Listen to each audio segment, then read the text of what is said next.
Twitter user Zubitech Pro posted a series of data points that was pulled from the Steam users review as of December 2024. This is a Steam survey that actually shows what hardware is being used by PC players who take the survey. Now, as gracious as I want to be, I really feel like these data points were handpicked for some kind of console war, you know, purpose.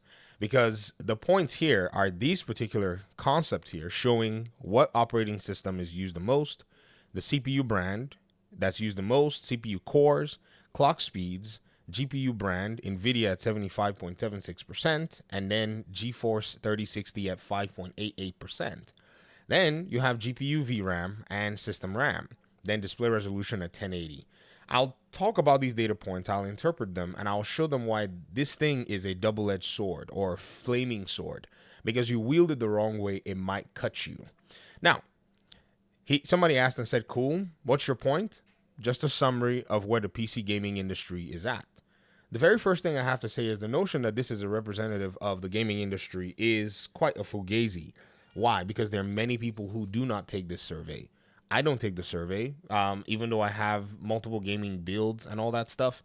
The idea is that it would skew the data because, again, that's not, representative of exactly what's going on. Like, I have a build with the 4090, I have a build, with other hardware, but I use them mostly for production. My gaming rig right now is the one that I showed you guys that I went ahead and rebuilt. I moved my 5800X 3D and I put my 6800 XT and I'm using an AM5 setup. That's a fun build that I put together. So it's doing what it do, if you get what I mean. So another person went ahead and said something, and this kind of unveiled a motive that I thought was interesting. This person said, it's mostly smokes and mirrors with these PC dudes. Disgusting. And then Zubitech Pro replied and said 100%, 99% do not own 4070s, 4080s, 4090s. It will be the same for the 5000 series. He got some replies, and someone said 50 series is a joke. It's only going to be good when it releases because it will drop the price of the 40 series. And back and forth, there are these conversations. Now, I think that this is very interesting because, first of all, isn't PlayStation still holding 40-something% of its users on the PlayStation 4? I mean, if we went back and looked at that particular static or metric, or statistical metric, it's based on where gamers choose to play their game. The second aspect to it is, on a PC side, you actually do have control of what you're doing. And this PCMR, meme shows, should you upgrade? And then it shows like all of these GPUs and it shows like this stuff when you should upgrade. And then the only thing it says is upgrade whenever your favorite games stop working. It doesn't really matter at the end of the day. But let's cast some light on this particular data set and see why or where it's from and what it should look like when it comes down to the Steam Hardware Survey. So the Steam Hardware Survey actually has a few more data sets that are not included in Zubitech's pointers here. And I say that for a reason because this hardware data set is not for your console war. It's for developers to know where PC gamers have majority of the hardware from the survey that they've taken. For instance, the 1920 by 1080, that one must have shocked Zubitech because Zubitech is not a PC gamer. So the concept of high refresh rate gaming is what, something that's done mostly at 1080p is something that may be foreign to a lot of console players, especially since the new generation of hardware has come out, which has touted playing at 4K or being able to support media at 8K. That's the PlayStation 5 and the Xbox Series X. Now, when you think about it, the reason you're going to see a lot of people on the PC side using 1080 is because they're playing a lot of the I said the God of War games. They're not playing that much. They're playing a lot of the, Deadlocks, a lot of the Team Fortress, a lot of the, Counter-Strike, a lot of the Call of Duties, Fortnite, so they can get high FPS for less money with a 1080 build. So with modest GPU, 3060, or maybe if you look at the other GPUs that they have, because again, you hone into this 3060 number, but whenever you combine the 4060s, the 3060 Ti's, the 3070s, and the 4070s, you'll notice that there are a lot more who took this survey that do have higher end GPUs. Zubitech is not being fair because a 3060 does a bang up job at 1080. It's a very powerful GPU, even will make the 4060 in some cases look like, it needs more work done to it. And that's basically what it is. If you notice, there's some laptops in the 4050 category. There's some, builds in the 4070. That's 3.2%. That's very good. That's more than, half of this 5.88% using 4070s. And even in the case of the 3070s, these are GPUs that are better than the PS5 Pro's GPU from what we've seen. But the goal and the idea is to inform developers as to what gamers are using. And I'll show you here with other metrics that are not cited on Zubitex's, data sets that he picked and he basically cherry picked, like free hard drive space or total hard drive space. Now, why would a developer want to know what your free or total hard drive space is?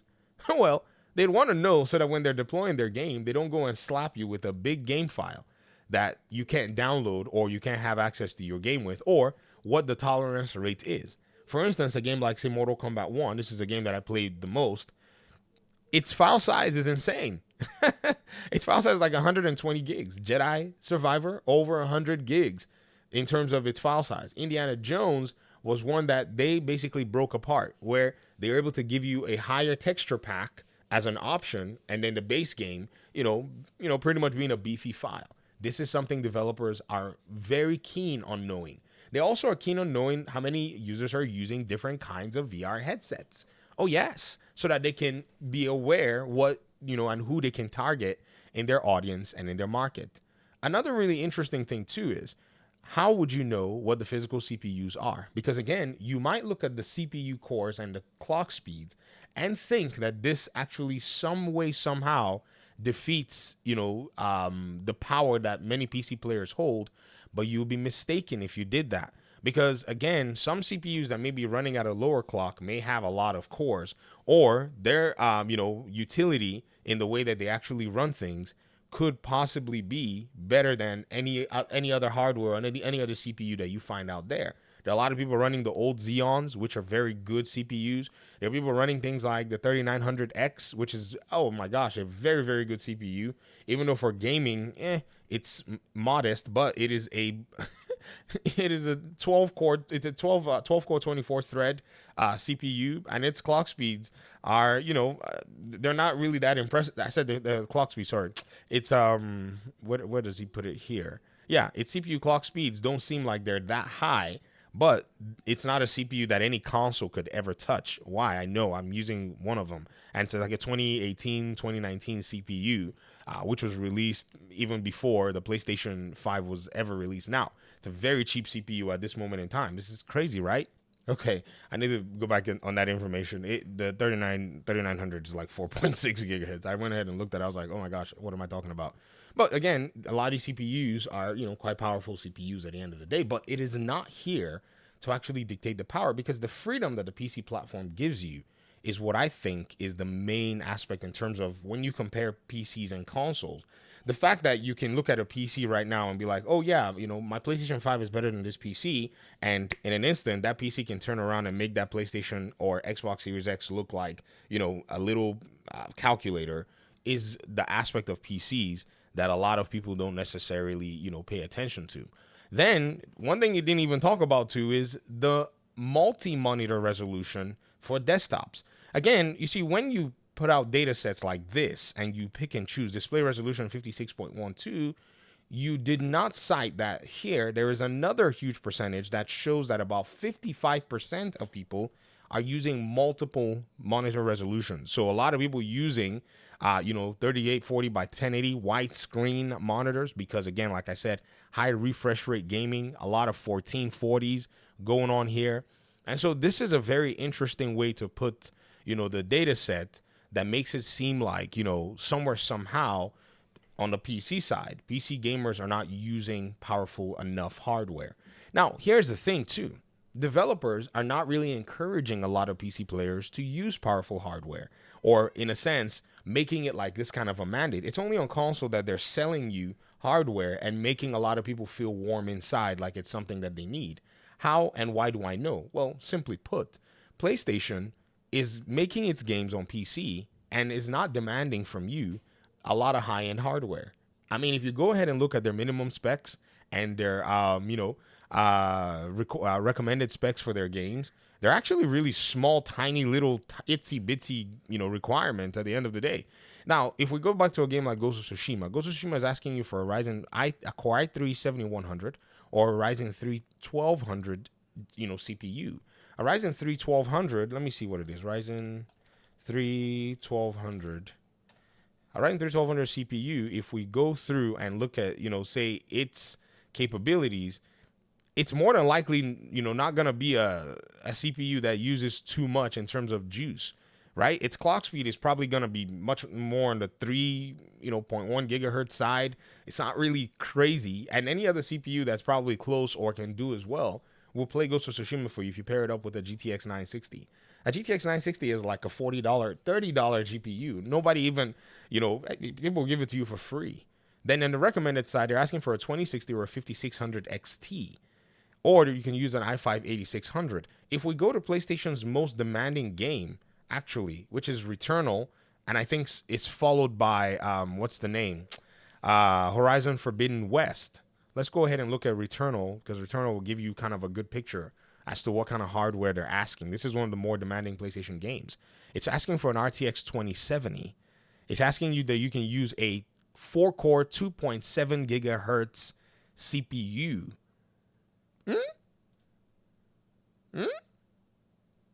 You see that, guys? So PlayStation's developers are tuning their games to be supported by old hardware or an RX 580 8 gigabytes. You can buy this GPU for like $80 on AliExpress, even less on eBay, or GTX 1060. Or you can use a 6700 XT and just get the best of the best. But a lot of these are still basically PlayStation 5 specs. Or you can use less than PlayStation 5 specs or anything in the middle, which will still be less. So again, hardware data is very interesting because when a console player like this, or somebody who is more pro console, tries to interpret the data, especially if they're like a PlayStation fan or something, they really can shoot themselves in the foot because there's an agenda that's beneath this, where they can come out here and basically cite, the data sets to make it seem like, oh yeah, on the PC side, when people are talking about this stuff, this is what they mean, when in reality, no. There are many aspects to the PC side. I saw another YouTuber who's been in the the media eye, who's been in the conversation, that was touting that the PS5 could do the 4070, that came out with these teraflop numbers and kind of touted. They didn't come out with it, but he was touting the teraflop numbers that got the engineer Mark Cerny to come out and say something. And, they cited this Zubitech post and were making fun of people on PC, saying that many of them don't have a 4090, but he has a 4090. It's that weird, when people think of the whole PC master race and get angry, it's exactly what that console player was doing because they got a 4090 that people are angry at. Because on PC, many people don't do that. Many people have, modest gear, and people just talk about their builds as more of a, showcase in that regard. Now, yeah, people will meme, hardware specs, but to mean hardware specs in the sense that, oh, I got a better hardware than a majority of the PC players and stuff, you think that's a flex? Because some people who have better hardware, don't even talk about it. Don't even fill out the Steam hardware survey, like I said in the beginning. So again, whenever a lot of these folk online come out to talk about this stuff, they really have to be careful. And if they're not going to be careful, we're going to have class just to make sure that we put things in context. But I thought I'd go ahead and make that video and, you guys can see for yourselves how sometimes these things are very, very strange. Let me hear your thoughts in the comment section. Thanks so much for watching. I appreciate you guys' time and audience. Hopefully we'll talk pretty soon in another one. Peace out.